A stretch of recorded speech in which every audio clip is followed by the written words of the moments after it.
Okay, guys, so for this activity, we're going to do something a little bit different.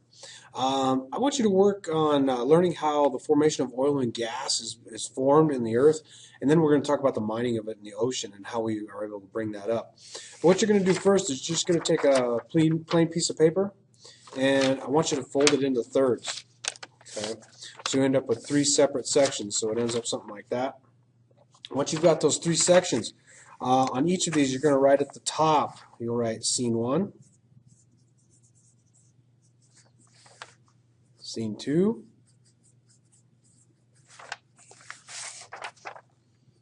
and scene 3. Okay, so you end up with it looking something like this: scene 1, scene 2, scene 3 in each of the sections. Okay, and then they're folded into three spots. Okay, once you've got that completed, you should have a pencil and some colored pencils in front of you. I want you to listen to a story that I'm going to read to you.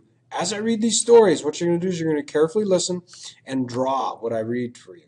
Okay, and the idea behind this is that rather than just taking notes conventionally, we're going to learn this information through listening and drawing a picture. So you won't really write any words in this case, but you're going to go ahead and listen in and then draw what you see or what you hear. Okay, here we go. So, scene 1, or this will be picture 1 that you will draw. 570 million years ago, during the period known as the Paleozoic era, a large sea covered the area we now recognize as the southern part of the United States. In this sea lived a vast number of microscopic plants and animals called plankton. The microscopic plankton drifted on or near the surface of the water and became so numerous that it could actually be seen with the naked eye. Throughout the Paleozoic era, the sea was also alive with trilobites, corals, crinoids, brachiopods, and other plants and animals that evolved over millions of years. The trilobite is a large, strange-looking little creature. Small grooves divided its body into a hard, segmented shell into three vertical lines. Into three vertical lines. The semicircle shield covered its head. Coral, which still exists today, came in many different sizes, shapes, and colors.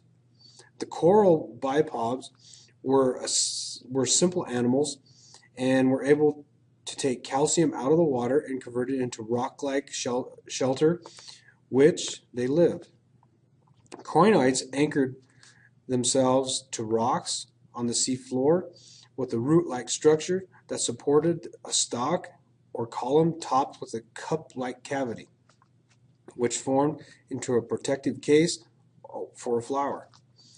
Brachiopods were clam-like animals. There are two-piece dorsal and ventral shells enclosed and protected their soft bodies. Due to their ability to produce quickly, the plankton along the sea life were abundant.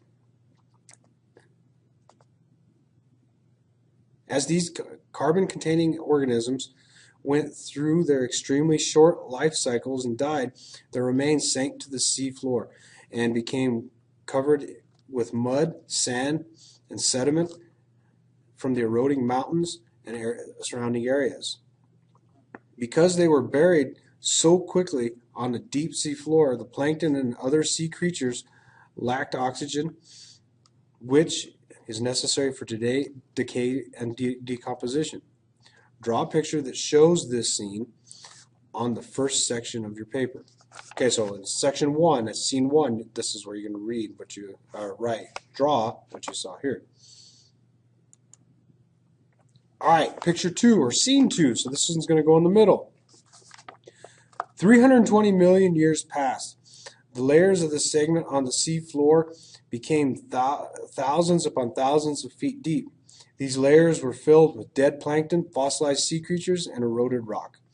During the time period known as the Mesozoic era, dinosaurs began to roam the earth and swim in the sea. More than half of the Great Sea had disappeared because of evaporation and earthquakes, and the filling of layers and sediments on the sea floor. This heat and pressure was responsible for changing the dead organic material into hydrocarbons and causing the remaining inorganic material to change into sedimentary rock. Draw a picture that shows the scene on the second section of your paper. All right, that's the second one. You're going to go ahead and draw that. All right, here's the third scene. So this is scene 3, or the third picture that you're going to draw. 250 million years later brings us to the present day, the Cenozoic era. People now walk the earth, and the dinosaurs have long since disappeared. Erosion and other sediments have now completely filled the ancient seas. The heat and pressure they formed many layers of sedimentary rock and deep source rock. Rock where oil and natural gas form. Much of the water that was in the sea is now in the pore spaces in the sedimentary rock. The remaining water evaporated and pushed into areas of the seas and oceans where seas and oceans now exist. Over millions of years, temperatures ranging from 150 to 300 degrees Fahrenheit have cooked the organic material, causing a complex chemical change, creating hydrocarbons called oil and natural gas. These hydrocarbons, also known as fossil fuels, have been discovered in Texas. You can see the picture of this scene. You can see a picture in this scene. Draw the picture that shows the scene on the third section of your paper. As you finish the last scene, keep in mind that there are several theories concerning the formation of oil and natural gas. What you have just heard and drawn is the most widely accepted scientific theory. Okay, so you're going to finish up these 3 papers. Don't forget to add, or these 3 pictures. Don't forget to add the color. Once you've got that extra stuff in there, come on in and check with me. Let's see about getting this checked off. I want to see what you've learned from this. All right, talk to you later.